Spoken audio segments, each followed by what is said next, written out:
Hello students, मैं doctor Kumar Gaurav हाजिर हूँ समाजशास्त्र विषय के साथ। स्टूडेंट्स, आज का टॉपिक है वैज्ञानिक पद्धति।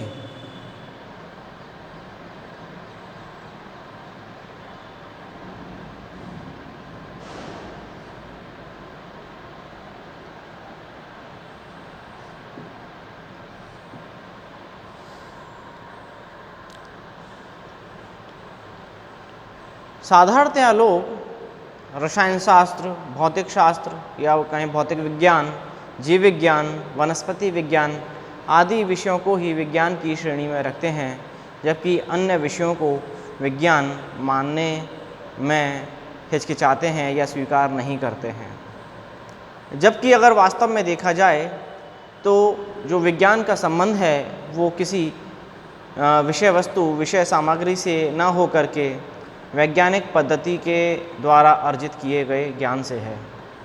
यानी कि किसी भी ज्ञान को हम अगर वैज्ञानिक पद्धति के द्वारा एकत्रित करते हैं, संग्रहित करते हैं, तो उस आधार पर हम उस विषय को विज्ञान की श्रेणी में रख सकते हैं। यदि हम समाजशास्त्र की बात करें तो समाजशास्त्र में हम सामाजिक घटनाओं, सामाजिक संस्थाओं, सामाजिक व्यवहार, मूल्यों, आदर्शों, रीति रिवाजों आदि का अध्ययन करते हैं। तो क्या सामाजिक विज्ञान को विज्ञान मानना उचित है? यदि साधारणतः दृष्टि से देखा जाए तो समाज विज्ञान को हम विज्ञान की श्रेणी में नहीं रख सकते। लेकिन अगर सही अर्थों में देखा जाए तो सामाजिक विज्ञान को हम विज्ञान की श्रेणी में रख सकते हैं, क्योंकि इसके अंतर्गत जो हम अध्ययन कर रहे हैं वो अपनी मनगढ़ंत विचारधाराओं या अपने मन से नहीं करते, बल्कि इन सब बातों का जो अध्ययन है वो वैज्ञानिक पद्धति के द्वारा किया जाता है। वैज्ञानिक पद्धति का जो आश्रय है वो सुनियोजित, क्रमबद्ध अर्जित ज्ञान से है कि हम किस तरीके से किसी घटना को, सामाजिक व्यवहारों को किस आधार पर देख रहे हैं, उनका अध्ययन कैसे कर रहे हैं। तो इस बात को समझना आवश्यक है कि जो वैज्ञानिक पद्धति है वो कोई विषय वस्तु न होकर के किसी पद्धति के जिस पद्धति के द्वारा हम ज्ञान को अर्जित कर रहे हैं उससे है। अगर वैज्ञानिक पद्धति के द्वारा किसी भी विषय का अध्ययन किया गया है तो हम उसको विज्ञान की श्रेणी में रख सकते हैं। स्टुअर्ट चेज ने लिखा है कि विज्ञान का संबंध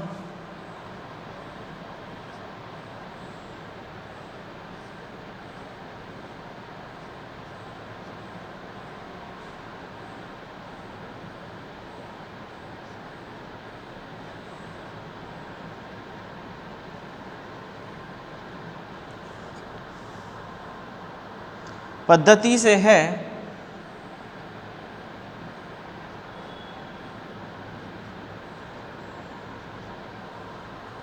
न कि विषय सामग्री से।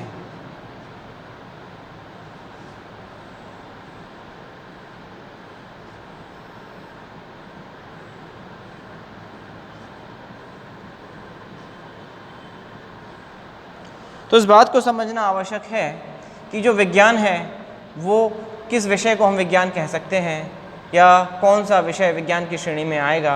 तो स्टुअर्ट चेज इस बात को स्पष्ट करते हैं कि विज्ञान का जो संबंध है वो पद्धति से है, ना कि विषय सामग्री से। यानी कि अगर हम किसी भी वैज्ञानिक पद्धति के द्वारा उस विषय के ज्ञान को अर्जित करते हैं तो हम ये कह सकते हैं कि जो वो विषय है वो विज्ञान की श्रेणी के अंतर्गत आता है। और जो सामाजिक ज्ञान है वो तो इस आधार पर है कि उसको समझना बहुत ही मुश्किल है। यद्यपि और विज्ञानों की तुलना में जो वस्तु स्थिति है, जो उनका अध्ययन है वो निश्चित रहता है, जबकि यहाँ जब हम समाज का अध्ययन करते हैं तो वो समय समय पर अपने वर्तमान स्थिति में नहीं रहता, बल्कि जब भी आप किसी भी समाज का, किसी भी घटना का, किसी भी बात का जब अध्ययन करते हैं तो वह निरंतर बदलता रहता है।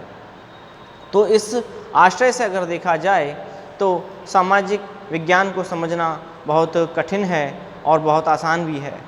हम यह कह सकते हैं कि अगर वैज्ञानिक पद्धति के द्वारा किसी विषय का अध्ययन किया जाता है तो वह विषय विज्ञान की श्रेणी में आएगा। तो इसकी विशेषताओं के बारे में हम अगले वीडियो में बात करेंगे। आज हम केवल इस बात पर चर्चा करेंगे कि किस विषय को विज्ञान कहते हैं और किस विषय को विज्ञान नहीं कहते। इस संदर्भ में कार्ल पियर्सन ने भी लिखा है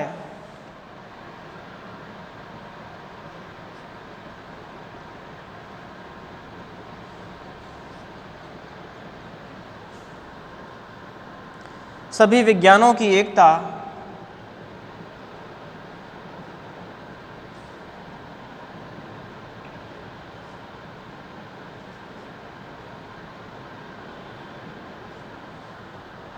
उसकी पद्धति में है,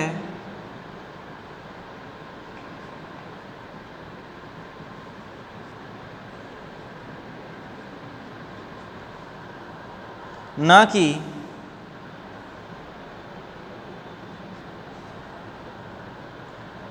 केवल उसकी विषय वस्तु में।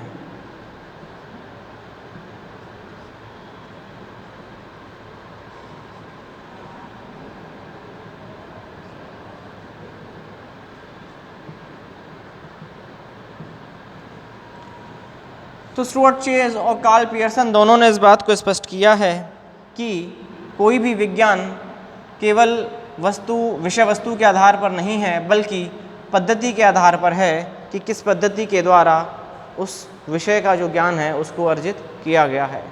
इसी के साथ मैं यह वीडियो समाप्त कर रहा हूँ। धन्यवाद।